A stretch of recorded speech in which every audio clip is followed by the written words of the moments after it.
OK, let's look ahead to this game further. Pete and Doogie are with me. It's one of the eagerly anticipated matchups tonight. It's Mo Salah coming up against Ousmane Dembele.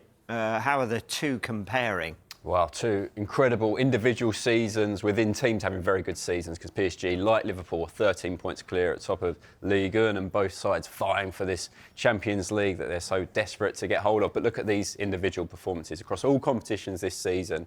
From 39 games, Salah has got 30 goals. Dembele, he's got 26 from 33. He scored 20 goals since mid-December, Rob. This is a player in red-hot form at the moment. Of course, look, Salah, 22 assists.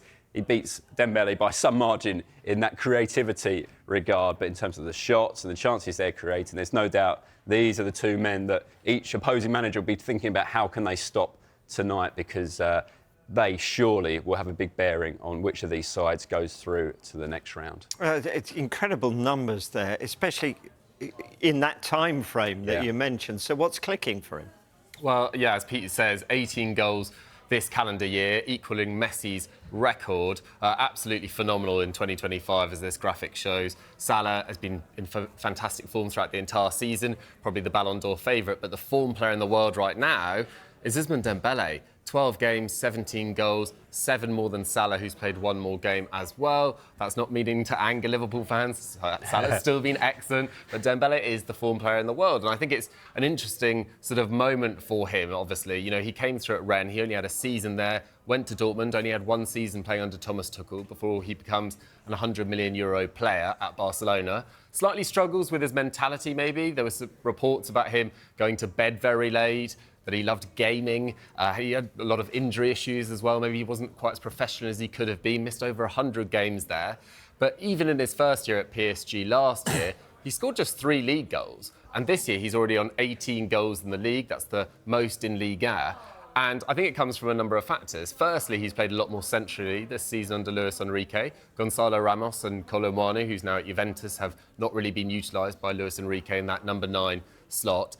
And he's just become a lot more selfish in the box as well. His shots have gone from about 2.5 per game to over 4. He's now getting over 50% on target, while still creating over 2 chances per game and completing 2 dribbles. So he really has finally matured. And sometimes, you know, having seen Bellingham and Wirtz and Musiala and players like this really mature in their late teens, most players, at least 10, 15 years ago, it was considered around 26, 27 was the area where most players peak. So Ousmane Dembele, less of a late bloomer, maybe just more of the norm.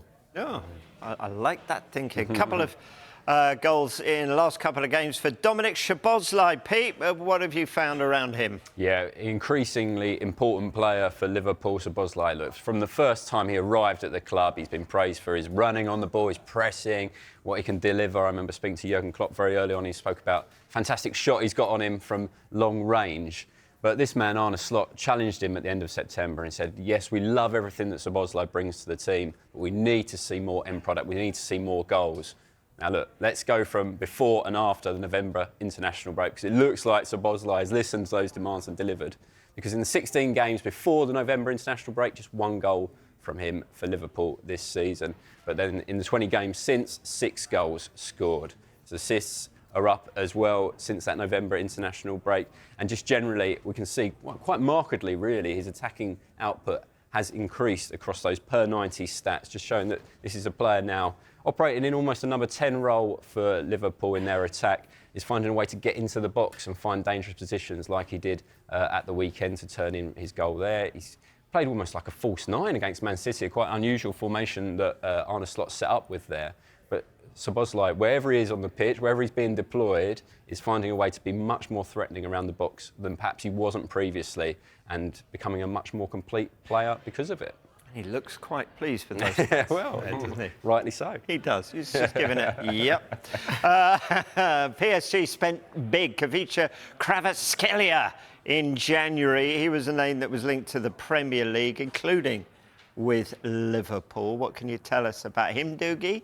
And how has he started life in France? Well, this is their form, PSG's form, and Kvaratskhelia has played a crucial role in this. So you can see that across their last 10 games, they've won all 10, and this is the best record in Europe across the last 10 games. Great to see the likes of Crystal Palace up there as well, and Brighton. Don't forget Brighton as well. But Ajax as well, Barcelona, who play tonight against Benfica. But PSG have really, really clicked, and Kvaratskhelia has been a key part of that as well. There was some speculation about Liverpool, but it did feel like that move to PSG was kind of sewn up very early, because I think the likes of Arsenal could have potentially done with him as well. But he started very effectively. He's got 5 goal involvements in 10 games. He's a little bit differently to how he was used in Naples. He's been used sometimes as a false 9. He's sometimes been used on the right, whereas in Naples he's much more used on the left. But it's a very fluid front three with Bradley Barcola and Ousmane Dembele, who we've already mentioned, Desiree Doué coming off the bench really effectively as well.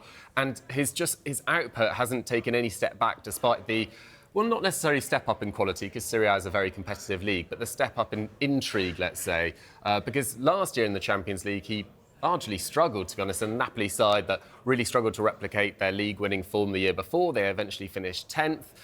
They went through 3 managers. Kvaratskhelia didn't score in the Champions League, but in his previous game against Brest, in that 7-0 win, he grabs a goal and an assist. And look, Brest isn't the toughest opponent for PSG. They haven't lost to them since 1985. But it's amazing to see players that were either sort of not deemed not good enough by other clubs, like Vitinha, who had that spell at Wolves a few years ago, or these big investments that they've made in recent windows in young players like Dembele and Kvaratskhelia and Barcola really come to the fore and create a really dynamic team that just seem very, very complete right now. And I think I've got this down as Liverpool's hardest game of the season. I still think Liverpool are favourites across 2 legs, but they haven't played a PSG side or a side in this kind of form all season. OK, the detractors to that would say Liga is in the Premier League. Is it hard to up your game to a higher level with the flick of a switch? But you're very much pro PSG here. I wonder how big a threat they're going to pose in this tie then. Well, I'm pro PSG in terms of their chances for sure. I'm not sure they'll necessarily win, but I do really think they'll give Liverpool a really difficult game. Look, they've had last 16 implosions in the past. They've actually been knocked out of 5 of their last 8. Last 16 ties, Liverpool have made, 3 finals since 2018, winning 1 in 2019. They have the outstanding pedigree in this competition, being 6-time winners. PSG have never won it. But the form team right now, in terms of with the form player, is Ousmane Dembele. And I really do think that with Liverpool's left-back situation, with Tsimikas and Robertson potentially not being favoured there long-term, that is an area that PSG can get at Liverpool. And I think this will be an absolutely thunderous atmosphere at the Parc des Princes. Yeah. Let's take a look at the route to the final, because this year, of course, we know what they have to get through.